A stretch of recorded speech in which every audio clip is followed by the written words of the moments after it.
नमस्कार, मी दिनेश कांजी. आपण बघताय न्यूज डंका. अमेरिकी डॉलरला गेल्या काही दिवसामध्ये मजबूती आल्यासारखी दिसते, परंतु ही मजबूती म्हणजे वरवर आलेली सूज आहे, असं जगातील अर्थतज्ञांचं मत आहे. अमेरिकी डॉलरवरचा जगाचा जो विश्वास आहे तो कमी कमी होताना दिसतोय आणि त्यामुळे स्वाभाविकपणे सोन्याची जी चमक आहे ती वाढताना दिसते.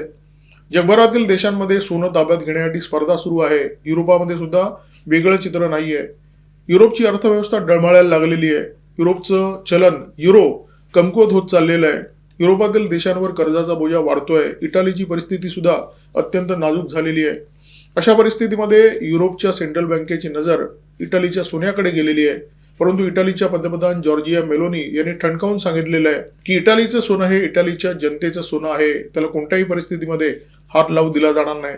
एकेकाळी अमेरिकी डॉलरचा संबंध अमेरिकेच्या तिजोरीमध्ये जे सोनं आहे त्याच्याशी होता. 1971 साली हे समीकरण संपुष्टात आणण्यात आलं. डॉलर आणि सोन्याचा जो संबंध होता तो तोडण्यात आला. आता या घटनेला जवळजवळ 54 वर्ष उलटून गेलेली आहेत. आपण जेव्हा मागे वळून पाहतो तेव्हा आपल्याला लक्षात येईल की 54 वर्षानंतर अमेरिकी डॉलरचा जो तोरा आहे तो आता बऱ्यापैकी उतरलेला आहे.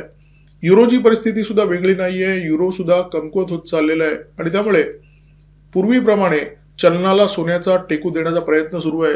युरोपाच्या सेंट्रल बँकेची नजर युरोपातील देशाच्या सेंट्रल बँकेमध्ये जे सोनं आहे त्या सोन्याकडे वळली आहे. त्याचं कारण हेच आहे, जगभरातील देशांचं आपलं आपलं चलन आहे आणि या चलनाला त्या त्या देशाच्या सरकारची हमी असते आणि ही हमी मिळाल्यानंतर त्या कागदाच्या कपट्याला किंमत येते.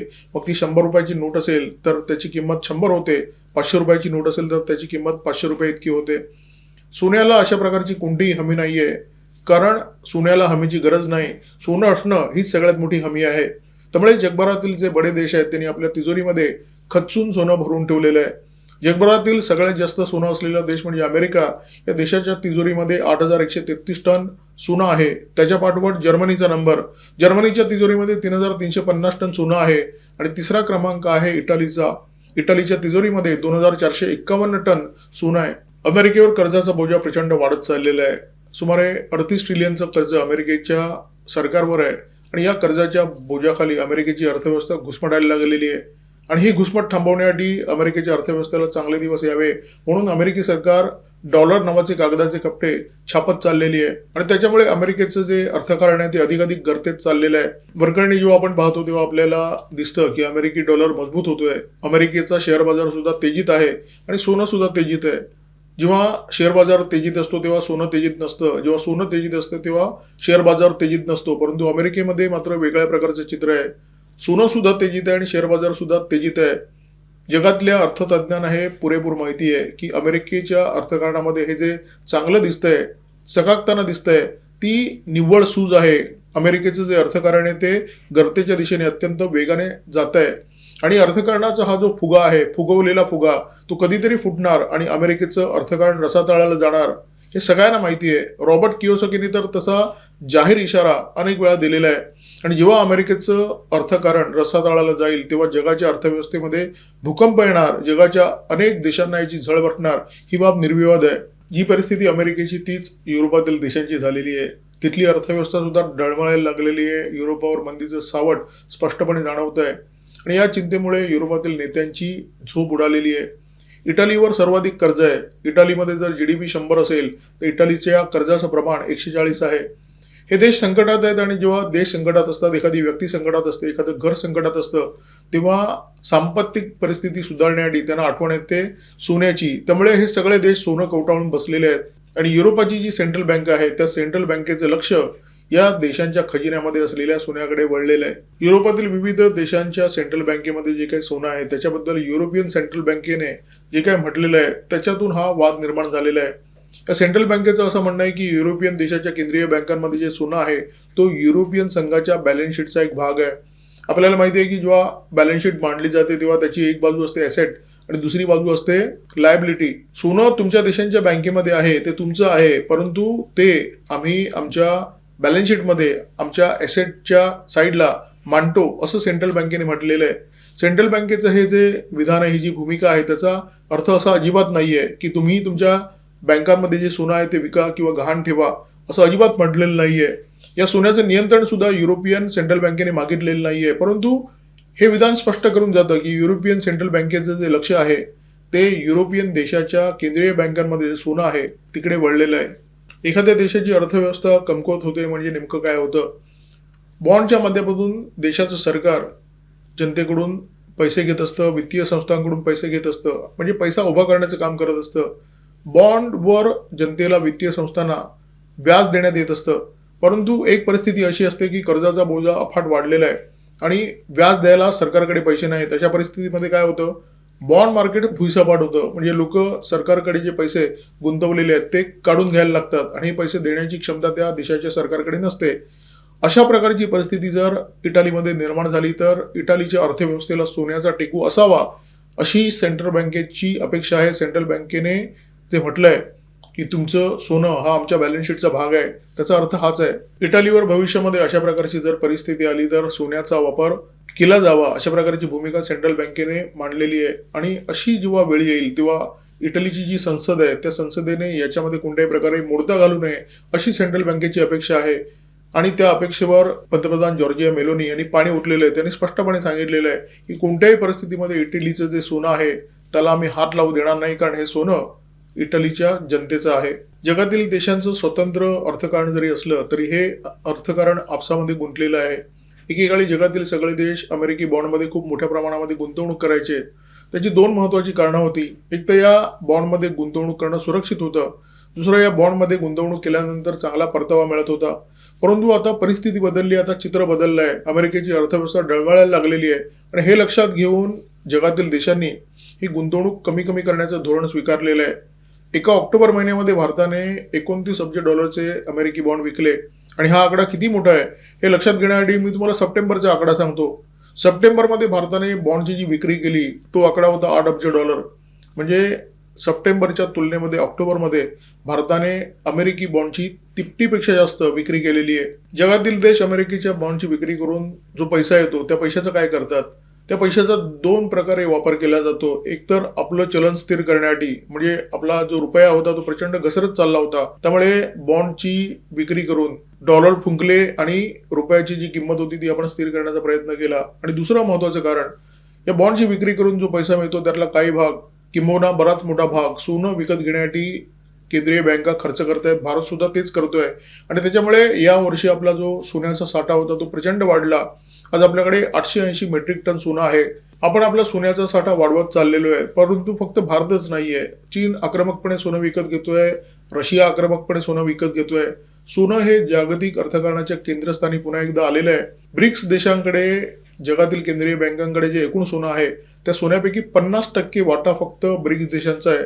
म्हणजे ब्रिक्स देश किती आक्रमकपणे सोन्याची खरेदी करतायत हे समजून घेण्याची आवश्यकता आहे. आता लक्षात घ्या, भारत भरभरून सोनं विकत घेतोय, चीन भरभरून सोनं विकत घेतोय, ब्रिक्स गटातले तमाम देश भरभरून सोनं विकत घेत आहेत. अशा परिस्थितीमध्ये आपल्या देशाच्या तिजोरीमध्ये जे सोनं आहे त्याच्याकडे युरोपियन सेंट्रल बँकेची जर नजर असेल तर पंतप्रधान जॉर्जिया मेलोनी ते सहन कशा काय करतील?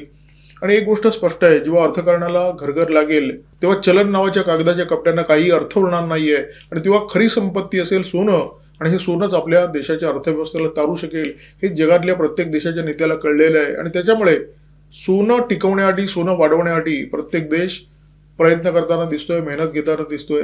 आता युरोपियन सेंट्रल बँक इटलीच्या सोन्याकडे लक्ष देऊन का आहे, या सोन्याकडे या बँकेचं लक्ष का आहे, त्याचं कारण समजून घेण्यासाठी थोडं इतिहासामध्ये जाण्याची गरज आहे. आपल्याला माहिती आहे की ग्रीस हा देश दिवाळखोरीच्या उंबरठ्यावर आलेला होता आणि त्यावेळी ग्रीसने आपलं जे सोनं होतं ते आंतरराष्ट्रीय नाणेनिधीकडे म्हणजे IMF कडे तारण ठेवलं. आणि सेंट्रल बँकेची ही अट त्यावेळी ग्रीसने मान्य केली होती की आमच्या देशाचं जे सोनं आहे ते युरोपियन संघाची जी बॅलन्स शीट आहे त्या बॅलन्स शीटचा भाग असेल म्हणून. परंतु ज्या काळामध्ये ग्रीसने ही भूमिका मान्य केली तो काळ वेगळा होता. ग्रीसची परिस्थिती अत्यंत तुळामासा झाली होती आणि युरोपियन सेंट्रल बँकेच्या अटी शर्ती मान्य करण्याशिवाय, IMFच्या अटी शर्ती मान्य करण्याशिवाय त्यांच्याकडे कोणता दुसरा पर्याय नव्हता.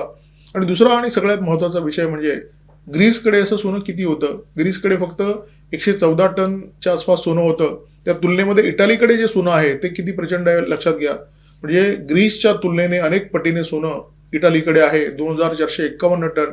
आणि हे प्रमाण प्रचंड मोठं आहे. आणि या सोन्यावर जर सेंट्रल बँक नजर ठेवून असते तर पंतप्रधान जॉर्जिया मेलोनी ही नजर सहन करतील तरी कशा? मेलोनी यांची भूमिका अत्यंत ठाम आहे. या भूमिकेच्या विरोधात नाव न घेता युरोपियन सेंट्रल बँकेने प्रतिक्रिया दिलेली आहे. युरोपियन देशांच्या सेंट्रल बँकेमध्ये जे सोनं आहे त्या सोन्याच्या भोवती राजकारणाचं कुंपण घालू नका. मीडियाने सुद्धा मेलोनी यांच्या भूमिकेवर झोड उठवलेली आहे, विशेष करून इटलीच्या बाहेरचा मीडिया आणि विशेष करून तो मीडिया जो अमेरिकेला धार्जिणा आहे. फायनान्शियल टाइम्स हे युनायटेड किंगडम मधलं खूप मोठं वर्तमानपत्र आणि या वर्तमानपत्राने मेलोनी यांच्यावर झोड उठवलेली आहे.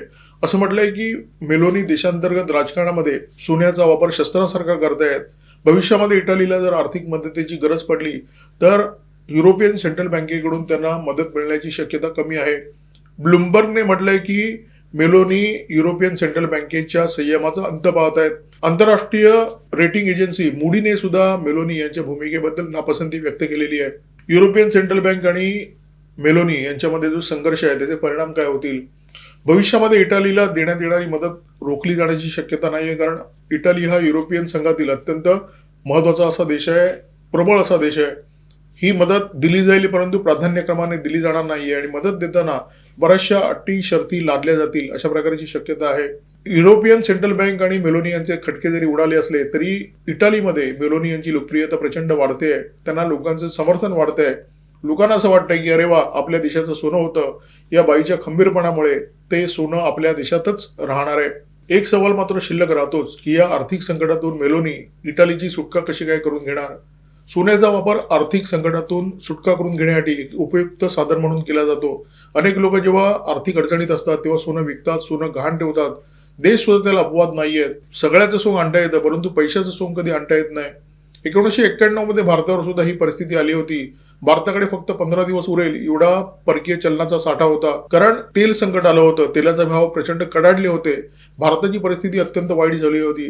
त्या काळामध्ये पंतप्रधान पी व्ही नरसिंह राव यांनी देशाचं सोनं गहाण ठेवण्याचा निर्णय घेतला. काही सोनं बँक ऑफ इंग्लंडकडे गहाण ठेवण्यात आलं, काही सोनं युनियन बँक ऑफ स्वित्झर्लंडमध्ये गहाण ठेवण्यात आलं आणि या संकटातून तात्पुरती का होईना भारताने आपली सुटका करून घेतली. भविष्यामध्ये भारतासारखी परिस्थिती जर इटलीवर उडावली तर इटली नेमकं करणार काय? पंतप्रधान जॉर्जिया मेलोनी करणार काय? या संकटातून मार्ग काढण्याचा एक महत्वाचा उपाय म्हणजे युरोपातील देश आपल्या सामाजिक सुरक्षेवर प्रचंड खर्च करत असतात. इटलीमध्ये सुद्धा अशा प्रकारचे खर्च होतात. सर्वप्रथम या खर्चाला कैची लावावी लागणार आहे. देशाचा जो कारभार आहे तो अत्यंत काटकसरीने करावा लागणार आहे. उत्पन्नाचे स्रोत वाढवावे लागणार आहेत. हे सगळं मेलोनी यांना करावं लागणार आहे. त्यामुळे त्यांची भावी वाटचाल जी आहे ती अत्यंत खडतर आहे. फक्त त्यांचीच नाही, युरोपातील सगळ्याच देशांची परिस्थिती कमी अधिक प्रमाणामध्ये सारखीच आहे. सगळा युरोप या आर्थिक संकटामध्ये पिचला जातोय आणि सोनं हा त्यांच्या दृष्टीने बुडत्याला काडीचा आधार अशा प्रकारे आहे. सोन्याची वाढलेली चमक सगळ्या जगाच्या अर्थकारणाला कशी गरागरा फिरवते हे इटलीच्या उदाहरणावरून आपल्यासमोर ठेवण्याचा प्रयत्न केला. व्हिडिओ जर आवडला असेल तर लाईक करा, शेअर करा, कॉमेंट बॉक्समध्ये भरभरून व्यक्त व्हा. सबस्क्राईब करा न्यूज डंका आणि सोबत बीज डंका सबस्क्राईब करायला विसरू नका. या व्हिडिओमध्ये माझ्यासोबत होते cameraman Omkar Bhagwat, video editor Ajay Shelke. नमस्कार, धन्यवाद.